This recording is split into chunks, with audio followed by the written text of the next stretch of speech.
مستر سلطع طرد سبونج بوب عشان يوفر فلوس.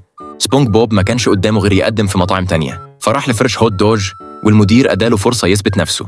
سبونج بوب حشى الهوت دوج في العيش بس حس ان في حاجة مش مظبوطة، فراح مقطعه حتة صغيرة بالمقصوصة. المدير استغرب وما عجبوش الوضع وقاله انت مطرود. سبونج بوب رد بس ليه يا مستر سلطع؟ فالمدير قال له مستر مين؟ انا مستر سوسيس، اتفضل من هنا. خرج زعلان وراح لمحل البيتزا اللي جنبه، وحظه انهم كانوا محتاجين طباخ. المدير قال له مبروك اشتغلت معانا. وهو بيخبز سبونج بوب غير في الوصفة، فالبيتزا قلبت معاه وبقت شبه أقراص البرجر. المدير اتضايق من التغييرات دي وطرده هو كمان.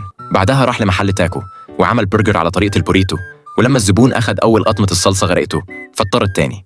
وهو بيعيط راح لآخر مطعم فلسطته وكان محل نودلز، بس طردوه بسرعة لأنه عملهم برضه برجر بالنودلز. رجع البيت شايل الهم، بس كان لسه في حد محتاجه يطبخ له.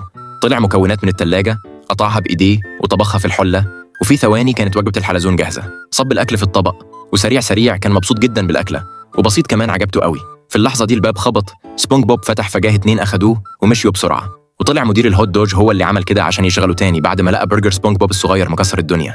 فجأة ظهر مدير البيتزا واستخدم الصلصة عشان يفك قيوده، بس سبونج بوب اتأخد تاني، واتضح إن مدير البيتزا هو كمان عايزه يشتغل عنده، وقعد يقول أنا هاخد الطباخ ده معايا. وسبونج بوب رد شكرا يا سنيور تاكو، لا مش انت كمان. ودخلوا كلهم في خناقة بسبب سبونج بوب، لأن اللي هيشغله هيكسب مكاسب مش هتنتهي. في الوقت ده ظهر البرجر الشرس وقدر يتغلب بسرعة على مدير البيتزا، وبعدها مسك مدير التاكو وبهدل هدومه، ومدير النودلز اتهزم بسهولة وقالوا خدوا خلاص بس سيبني في حالي وما تأذينيش. البرجر الشرس أخد سبونج بوب ووصلوا لمطعم مقرمشات سلطع اللي كان يضرب يقلب وفيه فوضى. مستر سلطع كان بيجري ويقول استنى ارجع، ده كان آخر زبون. مستر سلطع طار من الفرحة لما شاف سبونج بوب، واتضح إن البرجر الشرس ده كان شفيق متنكر، ورغم إنه بيكره سبونج بوب إلا إنه بيكره ريحة الأكل المحروق أكتر. شفيق قاله ارجع واشتغل طباخ تاني. سبونج بوب رد والله لو ما عندكش مانع يا مستر سلطع. مستر سلطع قاله يا بني ما كانش لازم أسيبك تمشي، المحل بيقع من غيرك، أنت رجعت لشغلك.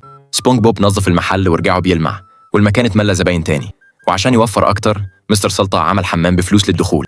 بجد راجل بخيل جدا.